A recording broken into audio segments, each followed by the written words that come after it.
दिल्लीत आलेला आहात आणि मुख्यमंत्री पदाची शपथ घेतल्यानंतर तुमचा पहिला दौरा आहे दिल्लीचा, पंतप्रधानांची भेट झाली आहे, काय की ही एक पद्धत आहे की ज्यावेळी आपण पहिल्यांदा मुख्यमंत्री पदाची शपथ घेतो त्यानंतर माननीय राष्ट्रपती, माननीय प्रधानमंत्रीजी, माननीय उपराष्ट्रपती यांची भेट घ्यायची असते। त्याप्रमाणे मी त्यांची भेट घेतलेली आहे। आज सकाळी माननीय प्रधानमंत्री महोदयांची माझी एक दीर्घ भेट झाली, ज्यामध्ये त्यांचे आशीर्वाद देखील मी घेतले आणि महाराष्ट्राच्या संदर्भात काही चर्चा देखील आमच्या त्या संदर्भात झालेल्या आहेत। आणि मला माननीय प्रधानमंत्री महोदयांनी सांगितलं की महाराष्ट्र हे एक अत्यंत महत्त्वाचं राज्य आहे देशाच्या अर्थव्यवस्थेकरता। या राज्याला गतिशील ठेवणं हे अत्यंत गरजेचं आहे। त्या दृष्टीने ते देखील पूर्ण सहकार्य महाराष्ट्राला द्यायला तयार आहेत। मी काल आमचे राष्ट्रीय अध्यक्ष नड्डाजी, गृहमंत्री अमित शहाजी, त्याचप्रमाणे माननीय नितीन गडकरीजी, संरक्षण मंत्री राजनाथ सिंगजी, पक्षाचे जे सगळे प्रमुख लोक आहेत यांची देखील सदिच्छा भेट घेतलेली आहे। आणि रात्री माननीय आमचे नड्डाजी, अमित भाई आणि BL संतोषजी यांच्यासोबत मंत्रिमंडळ विस्तारासंदर्भात चर्चा देखील केली। राष्ट्रपतींची तुम्ही भेट घेतली, उपराष्ट्रपतींची घेतली, काय त्यांच्या राष्ट्रपती महोदयांनी त्या ठिकाणी मी त्यांना निमंत्रित केलं की त्यांनी महाराष्ट्रात यावं। राष्ट्रपती महोदयांनी सांगितलं की मी लवकरच अशा प्रकारचा कार्यक्रम तयार करेन आणि महाराष्ट्रात येईल। जागा वाटप 100% पूर्ण झालंय का? आता मंत्रिमंडळाच्या विस्ताराचा कुठलाही तिढा नाही आहे।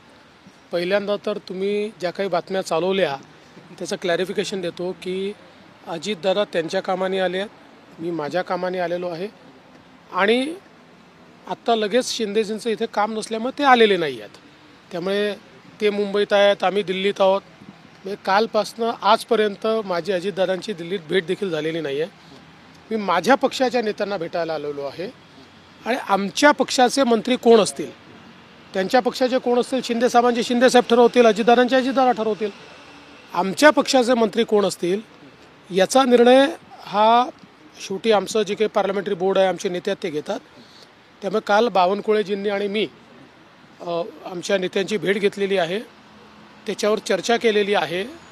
प्रत्येक विभागातनं प्रॉबेबली कोण मंत्रिपदाचे उमेदवार असू शकतात, कोणाला आपण बनवू शकतो, असे एक प्रॉबेबल शॉर्टलिस्टिंग देखील त्यांच्यासोबत आम्ही केलेलं आहे।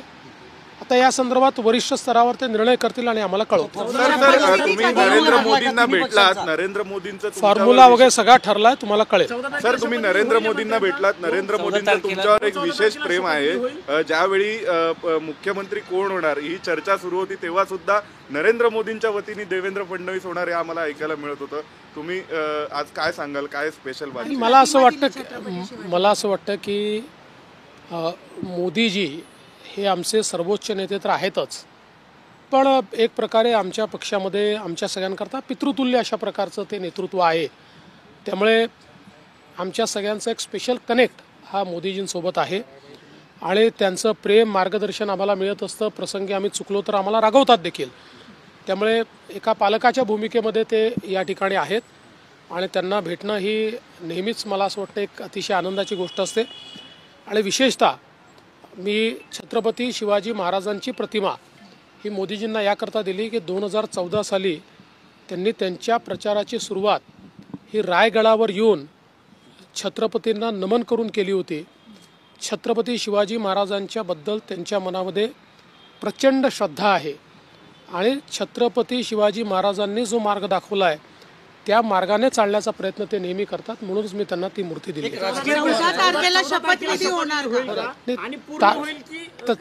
तारीख तुम्हीच ठरवली आहे, आम्ही ठरवायची अजून। एक राजकीय प्रश्न आहे, शरद पवारांचा आज वाढदिवस आहे, अजित पवार कुटुंबियांसह त्यांना भेटलेले आहेत। चांगली गोष्ट आहे। आमच्याहीकडनं शरद पवार साहेबांना खूप खूप शुभेच्छा आहेत। ईश्वराने त्यांना दीर्घ आयुष्य द्यावं, उत्तम आरोग्य द्यावं आणि जी काही राज्याची देशाची सेवा ते करतायत ती त्यांनी करत राहावी अशा प्रकारची आमची शुभेच्छा। परभणीमध्ये जे काही घडलं, खरं म्हणजे एक तर संविधानाच्या संदर्भात माथेफिरू व्यक्तींनी जी काही त्या ठिकाणी कारवाई केली त्याचा तर निषेधच केला पाहिजे।